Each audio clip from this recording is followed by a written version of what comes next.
안녕하십니까. 주식 서프라이즈의 이대용입니다. 자, 주식 서프라이즈 마감 시황 시작해 보도록 하겠습니다. 자, 오늘 국내 증시 코스피, 코스닥 모두 급락세를 보이면서 마감하였습니다. 일단 전반적으로 봤을 때는 불확실성이 증폭되며 하락 마감이라고 제가 적어드렸는데요. 최근에 국내 증시가 이렇게 지지부정 흐름을 이어가면서 낙폭을 제법 보이고 있습니다. 이 같은 조정세가 어느 정도 길어지고 있는 흐름이 나타나는데 시장 전반적으로 제가 어제도 다루어 드렸지만 상대적으로 불확실성이 상당히 많이 내포되어 있는 상황입니다. 최근 헝다 이슈를 시작으로 해서 중국발 이슈 그리고 미국발 이슈가 지속적으로 국내 시장을 좀 잠식하면서 어느 정도 하락폭을 좀 키우고 있다고 보시면 될 것 같습니다. 자, 오늘 다시금 이 관련 불확실성 하나하나 짚어드리자면, 자, 먼저 미국 임시 예산안이 가결됐습니다. 자, 이 같은 경우는 좋은 거죠. 기존에 우려로 작용했던 부분이 해소가 되면서 연방정부 셧다운 우려는 해소가 되었습니다. 하지만 또 뭐가 남았습니까? 미국 경기 부양책이 통과에 난항을 겪고 있습니다. 자, 부채한도 협상과 인프라 투자 1조 달러죠. 자, 사회복지는 3.2조 달러입니다. 지출 버당과 관련해서 양 당의 갈등이 고조되고 있습니다. 자, 이 같은 불확실성에 미 선물 지수 같은 경우는 시간외로 약세를 보이고 있는 상황이었고요. 그 같은 상황에서 국내 증시도 그러한 하락에 일부 동조됐다 보여집니다. 자, 그리고 최근에 파월 의장이 내년 초 인플레가 어느 정도 안정될 것이라고 언급한 부분이 있는데요. 사실 시장 참여자의 우려는 여전하죠. 이 같은 유동성을 통해서 유동성을 해소하기 위한 테이퍼링이든 그런 관련 부분에 있어서 이 인플레가 지속적으로 발생을 하고 있다는 것입니다. 뭐 천연가스를 시작해서 광물, 여러분들께서 인플레 관련 테마를 매매를 하셨던 분들이라면 그런 부분이 어느 정도 상대 관계가 높다고 볼 수 있는데요. 그러한 부분 자체가 우려로 작용하기 때문에 이 같은 부분이 실질적으로 안정이 될 것인가 아닌가에 따른 불확실성이 시장에는 여전하다고 보시면 될 것 같습니다. 나빴던 부분만 나타나는 건 아니었죠. 자, 9월 수출액이 역대 최대 규모를 기록했습니다. 자, 이같이 역대 채무를 기록한다는 것은 어느 정도 수출이나 이러한 부분 자체가 잘 되고 있고 경기가 잘 돌아간다고 볼 수가 있는 것인데, 자, 시장은 최근 나타난 이 이슈에 주목한 게 아니라 앞으로의 이슈에 주목한다는 것이죠. 자, 앞으로의 이슈에 주목하는데 그거에 대해서 발목을 잡는 부분이 무엇입니까? 이 중국발 전력만 문제입니다. 자, 중국에서 전력만 문제로 인해서 경제 성장률이 둔화한다면 그와 상관관계가 높은 국내 시장 또한 그로 인해서 앞으로 좀 수출액 부분에 타격을 입지 않을까라는 전망 자체가 더욱더 짙게 자리 잡고 있다는 것입니다. 그렇기 때문에 이러한 이슈에도 시장 반응은 미비하기 마련이죠. 자, 시장, 즉 주식이라는 것은 지금까지 얼마를 어떻게 벌었느냐에 초점이 맞춰져 있는 게 아니라 앞으로 얼만큼 벌 건가, 앞으로 얼만큼 벌 건가에 초점이 맞춰져 있다고 보여집니다. 자, 그렇기 때문에 앞으로 이 중국발 이슈를 견주어 봤을 때 국내 시장이 더 벌 수 있을까를 봤을 때 불확실성이 높다는 것이겠죠. 자, 그렇기 때문에 시장 자체는 크게 반응하지 못했던 모습이었다라고 종합해 볼 수 있겠습니다. 그리고 또한 중국과 홍콩 증시가 휴장이죠. 자, 상관관계가 높은 중국이 최근에 헝다 이슈를 비롯해서 여러 가지 상황이 높지 않습니까? 그러한 중국이 휴장이다 보니까 국내 시장 또한 상대적으로 달릴 수도 없고 그러한 불확실성은 더욱더 증폭되기 때문에 하락 마감했다고 보여지고요. 최근에 거래대금이 상당히 급감을 했습니다. 시장 자체가 아무래도 눈치 보기 장세와 조정세로 접어들게 되면서 상대적으로 이전 대비 활발했던 부분보다 거래대금이 상당히 많이 급감했던 걸 여러분들께서 단기적으로도 체크가 가능하죠.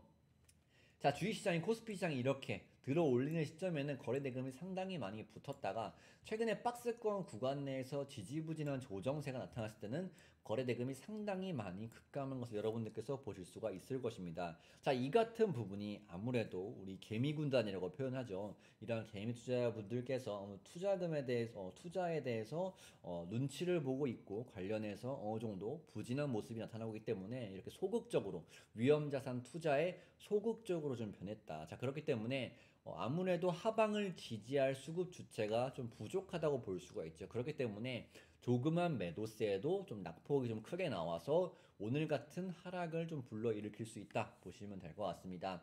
자, 기술적으로 잠깐만 살펴보도록 하겠습니다. 자, 기술적으로 봤을 때도 사실상 기존의 쌍바닥을 만들었던 구간 자체는 오늘장 하회하는 모습이 나타났습니다. 자, 단기적으로 해당 코스피 같은 경우는 3000 구간의 지지력 테스트를 하러 한번 조정이 추가적으로 나타날 수가 있겠죠. 자, 이 같은 부분에 있어서 3000세에서 분명히 강력한 매수세가 들어올 것이고 거기서 매수 공방이 일어날 것입니다. 자, 이러한 불확실성으로 인해서 해소하는 과정이기 때문에 단기간 3천을 하회하더라도 우리 국내 주식은 또 빠르게 3천 구간을 회복할 수가 있는 상황입니다. 자, 그렇기 때문에 제가 어제 말씀드린 부분 중에 하나가 이 분할 매수 관점에서 접근을 하실 때 여러분이 어떠한 종목을 분할 매수 관점을 세우셨다면 그러한 분할 매수를 조금은 긴 호흡, 조금 더 추가적으로 긴 호흡, 내가 뭐 일주일 동안 분할 매수 생각하고 있다면 그걸 2주, 3주 동안 좀 긴 호흡으로 보시라. 왜? 시장의 불확실성이 다소 길어지고 있다. 단기간 끝나는 게 아니라 이렇게 생기고 또 이렇게 생기면 또 미국이 생기고 이런 식으로 단기간 길어지고 있기 때문에 이 소화하는 시간도 단기간보다는 어느 정도 조금은 더 여유를 가지실 필요가 있다고 어제 말씀을 드렸습니다. 자, 그렇기 때문에 여러분들 분할 매수 관점에서 조금 더 긴 호흡으로 보시면 될 것 같다 말씀드리겠고요. 주간 전망으로는 사실상 여러 가지 수급적인 상황을 비교해 봤을 때 뭐 풋옵션이나 뭐 콜옵션이나 매수해 봤을 때 막연하게 하방으로 잡아놓고 있지는 않다라고 보여집니다. 자, 시장 종합적인 상황을 봤을 때도 코스피 같은 경우는 125종목, 우리 코스닥은 204종목만 상승을 하고 나머지는 대부분 하락했다는 말씀이죠.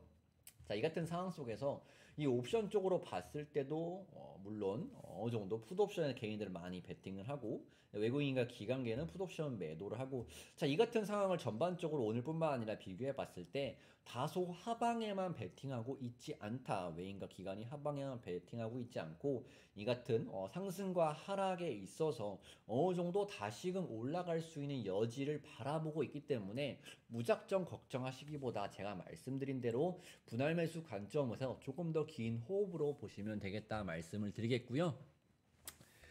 단기적으로 이제 악재에 대한 경계심이 확대된 상황이기 때문에 당분간 이런 위험 자산 회피 심리는 좀 나타날 수가 있겠지만 앞으로 뭐 1일 미국 ISM 뭐 제조업 뭐 8일 미국 고용 지표가 주요 지표로 나타나고 있는데 13일 발표 예정 지표도 있죠. CPI 지표 영향도 있는데 이 같은 부분에 따라서 다시금 언제든 주식 시장 그리고 글로벌 시장 자체는 다시금 반등을 모색할 거기 때문에 단기간에 여러 가지 나타난 불확실성, 이러한 불확실성은 너도 알고 나도 알고 옆집 철수 엄마도 알고 있는 불확실성입니다. 자, 이 같은 불확실성은 점차 경험치로 반응해서 상대적으로 떨어지겠죠. 이런 영향력 자체는 떨어지기 마련이기 때문에 그러한 상황 속에서 여러분들은 분할 매수 관점으로 대응을 해 나가시는 게 맞고 지금은 어떠한 겁먹고 매도하는 시장이기보다는 바이 홀딩 전략, 사놓고 기다리는 전략이 맞다고 보여집니다. 그렇기 때문에 뭐 10월 길게는 뭐 10월 중순까지도 이런 불안한 흐름이 이어질 수는 있으나 그 이후를 보고 우리는 준비하면 되는 것이죠. 자, 오늘 같은 시장 상황 속에서도 분명 강하게 움직이는 테마는 있었습니다. 자, 그 같은 테마 저희 같은 경우는 사실상 뭐 OTT나 제가 다 잡아드렸죠. 위장을 잡아드렸고 저희도 OTT 관련주와 여러 가지 자동차, 2차전지 관련 종목으로 오늘 같은 경우도 좀 연속적인 수익을 좀 내드렸는데 제가 이 같은 부분은 서프라이즈 유튜브 채널에서 하나하나 또 다루어 드릴 예정이니까요. 오늘 처음 영상을 보신 분들은 구독과 좋아요 버튼 눌러주시고요. 내일도 더 좋은 종목과 영상으로 여러분들 앞에 찾아뵙도록 하겠습니다. 자, 지금 오늘의 시황 마치도록 하겠고요. 지금까지 주식 서프라이즈의 이대용 대표였습니다. 감사합니다.